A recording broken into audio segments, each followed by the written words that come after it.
Hi there, welcome to day 70 of my 100-day ukulele challenge. The theme for day 70 is a song that motivates you.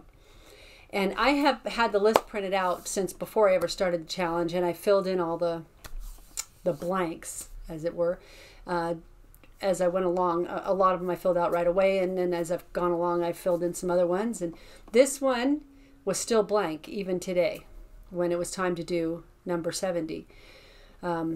But yesterday, the theme was a song about an animal, and there was a particular song I wanted to do that was turning out to be an extreme challenge for me yesterday. That song was Barking at the Moon from the movie Bolt. I could not get a consistent quality. My execution was flawed, and I just could not get it good enough to post. So I got frustrated and gave up on that song for yesterday and went with How Much Is That Doggy in the Window, another song about a dog.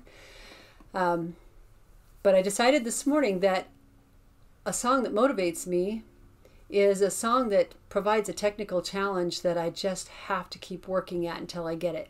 So Barking at the Moon is going to be my song that motivates me, because it has motivated me to keep working at it and keep trying, keep practicing, keep working on holding the strum pattern and singing at the same time. So my song that motivates me is Barking at the Moon from the movie Bolt.